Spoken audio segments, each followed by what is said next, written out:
आज हम बात करेंगे हमारे इतिहास के बारे में। देखिए, हमारा इतिहास काफ़ी लंबा चौड़ा और विस्तृत है। और इतिहास यानी कि अतीत की जो घटनाएं हैं उनके बारे में हमें लिखित, मौखिक और दृश्यों के आधार पर जो जानकारी प्राप्त कराए वो हमारा इतिहास है। इतिहास को हम 3 भाग में बांट कर पढ़ते हैं, जैसे प्राचीन, मध्य और आधुनिक। हम बात करेंगे प्राचीन भारत के इतिहास के बारे में। तो इसकी शुरुआत लगभग 7000 ईसा पूर्व शुरू हो चुका था, जब सिंधु घाटी सभ्यता का उदय हुआ, उससे पहले ही। और देखिए, इतिहास के अगर पिता या जनक की बात करें तो हेरोडोटस को माना जाता है, जिसकी एक महत्वपूर्ण पुस्तक है द हिस्ट्रीज नामक पुस्तक की उन्होंने रचना की। और इस पुस्तक में उन्होंने ग्रीको और पार्शियन युद्धों का वर्णन करेंगे। पाषाण युग की यानी स्टोन एज की, जब मानव इस टाइम पे आते आते थोड़ा विकसित हो गया था। और इस टाइम पे उसने क्या है कि गुफाओं में रहना शुरू कर दिया था, पत्थरों के औजार बनाने शुरू कर दिए थे, मछली पकड़ना, शिकार करना, पशुपालन, खेती करना, है ना।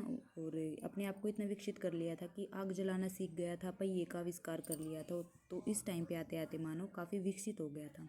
उसके बाद है हमारी सिंधु घाटी की सभ्यता, जो कि एक प्राचीन सबसे पुरानी सभ्यता मानी जाती है, जो लगभग 3300 से 1700 ईस्वी पूर्व तक अस्तित्व में रही। और इस सभ्यता में 2 प्रमुख स्थल हैं, मोहनजोदड़ो और हड़प्पा, जहाँ की नगर योजना बहुत अच्छी थी, सुनियोजित थी, काफ़ी विकसित थी।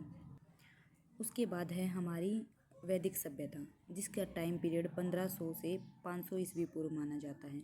और यह भी प्राचीन भारत की एक महत्वपूर्ण सभ्यता थी।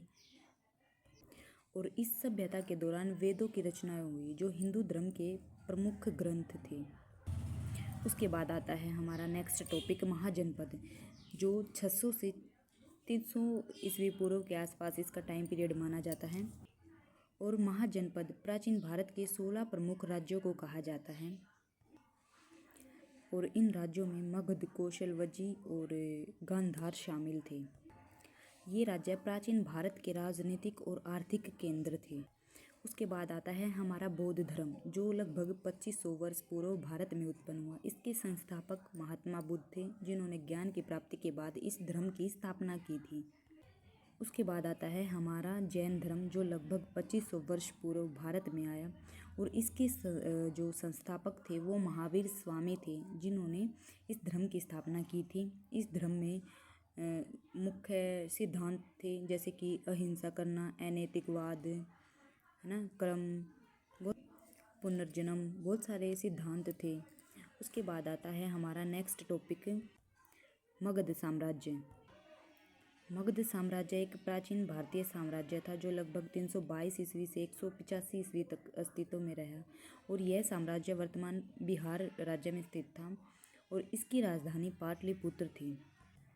उसके बाद आता है हमारा मौर्य साम्राज्य, जो कि एक प्राचीन भारतीय साम्राज्य था, जो लगभग 322 से 185 ईस्वी तक अस्तित्व में रहा, जिन्होंने नंद साम्राज्य को हराकर मौर्य साम्राज्य की स्थापना की थी। और जो इस साम्राज्य के संस्थापक थे वो चंद्रगुप्त मौर्य थे, जिन्होंने ये साम्राज्य स्थापित किया था। इसके बाद आता है गुप्त साम्राज्य का टाइम पीरियड 320 ईस्वी से 550 ईस्वी तक माना गया है। और यह साम्राज्य भारत के इतिहास में एक महत्वपूर्ण काल था, क्योंकि इस टाइम पे ना कला, विज्ञान और संस्कृति का विकास हुआ था। और इस साम्राज्य पर हुनों के आक्रमण और आंतरिक संघर्ष के कारण इस साम्राज्य का क्या है, पतन हो गया था। ठीक है ना। और अब हम है ना डिटेल में वीडियो बनाएंगे हर एक टॉपिक पर। तो अभी के लिए इतना ही। Bye bye.